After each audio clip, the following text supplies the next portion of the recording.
BNP chairperson সাবেক প্রধানমন্ত্রী বেগম খালেদা জিয়া আজকে বাংলাদেশের উদ্দেশ্যে রওনা দিচ্ছেন। আমি এখন আছি হিথ্রো এয়ারপোর্টেই।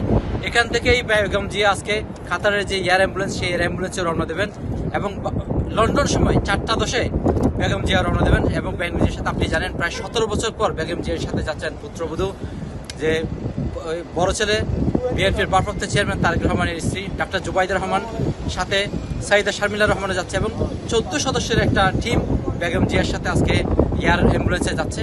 বাংলাদেশ আগামীকাল যে মঙ্গলবার বাংলাদেশ সময় সকাল 10টার দিকে আপনার ঢাকা আন্তর্জাতিক বিমানবন্দরে পৌঁছবেন বেগম জিয়ার বহর। ইতিমধ্যে অনেকেই হিথ্রো বিমানবন্দরে যে যুক্তরাজ্যের বিএনপির অনেকেই বেগম জিয়াকে বিদায় জানাতে অলরেডি এখানে উপস্থিত হয়েছেন। এখন যে দুপুর, যে লন্ডন সময় দুপুর, যে বিকাল 4:10 এয়ার অ্যাম্বুলেন্সটা ছেড়ে যাবে। এর ভিতরেই কিন্তু এর আগেই কিন্তু শত শত নেতাকর্মী অলরেডি হিথ্রো বিমানবন্দরে উপস্থিত হয়েছেন এবং তারা বেগম জিয়াকে বিদায় জানাতে অলরেডি এখানে এসেছেন। আপনারা জানেন যে বেগম জিয়া যে 8ই জানুয়ারি 2025 সালে, এই বছরের 8ই জানুয়ারি বেগম জিয়া লন্ডনে এসেছেন। লন্ডন যে হাসপাতালে, লন্ডন ক্লিনিকে ভর্তি হয়েছিলেন, সেখানে প্রায় একটানা 17 দিন চিকিৎসা নেন। তারপরে 25শে জানুয়ারি ভারপ্রাপ্ত চেয়ারম্যান বড় ছেলে তারেক রহমানের বাসায় যান। সেখান থেকে হোম ভিজিটের মাধ্যমে বেগম জিয়াকে প্রতিদিন চিকিৎসা দিয়েছিলেন। ডাক্তারদের ছাড়পত্র পাওয়ার পরেই বেগম জিয়াকে দেশে নিয়ে যাওয়া হচ্ছে। বেগম জিয়া মানসিকভাবে অনেক সুস্থ আছেন, শারীরিকভাবে এখন অনেক সুস্থ আছেন।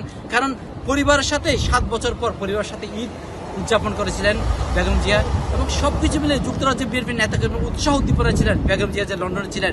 এখন বেগম জিয়াকে বিদায় জানাতে সেজন্য আজকে যুক্তরাজ্যের বিএনপির নেতাকর্মীরা যে হিথ্রো এয়ারপোর্টে এসেছেন। কারণ বেগম জিয়ার যেই আপনারা জানেন, এই বেগম জিয়ার যাওয়ার বিষয় নিয়ে কিন্তু নানা কি ছিল, কি বাংলাদেশ বিমানে যাবেন নাকি এয়ার অ্যাম্বুলেন্সে যাবেন, কিন্তু কাতার আমিরের যেই মহানুভবতা, সেই মহানুভবতা আবার বেগম জিয়ার জন্য এয়ার অ্যাম্বুলেন্স পাঠিয়েছেন। সেই এয়ার অ্যাম্বুলেন্সকেই বেগম জিয়া বাংলাদেশের উদ্দেশ্যে রওনা দেবেন এবং বেগম জিয়ার সাথে অনেকেই যাচ্ছেন। 14 সদস্যের একটা টিম, যে ডক্টর জাহিদ সহ এবং যুক্তরাজ্যের বিএনপির সভাপতি এম এ মালেক, সাধারণ সম্পাদক কয়সাল মেহমদ সহ, এবং এর আগে তো বলেছি যে পুত্রবধূ ডক্টর জুবাইদা রহমান এবং সাইদা শারমিলা রহমান, তারাও বেগম জিয়ার সাথে যাচ্ছে। আপনারা জানেন 2018 সালের একটা দুর্নীতির মামলায় যে বেগম জিয়াকে পুরাতন ঢাকা কেন্দ্রীয় কারাগারে বেগম জিয়া বন্দী ছিলেন। এরপর যে কোভিডের কারণেই বেগম জিয়াকে আবার এই বাসায় পাঠানো, সেখানেও বন্দী ছিলেন বেগম জিয়া। এরপর 5ই আগস্টের গণ অভ্যুত্থানের পরেই রাষ্ট্রপতির আদেশেই বেগম জিয়াকে আবার মুক্তি দেওয়া হয়।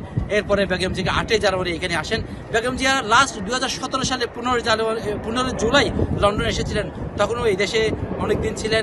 এরপর অনেকদিন পর আবার বেগম জিয়া যে 8ই জানুয়ারি লন্ডনে আসেন এবং পরিবারের সাথে সুন্দর সময় কাটান। পরিবারের সাথে সময় কাটানোর কারণে বেগম জিয়া মানুষরা মানসিকভাবে সুস্থ ছিলেন, শারীরিকভাবে অনেকভাবে সুস্থ ছিলেন। আপনারা জানেন লন্ডন হসপিটালে প্রায় 17 দিন বেগম জিয়া চিকিৎসা নিয়েছিলেন। এই ছিল আমার কাছে এখন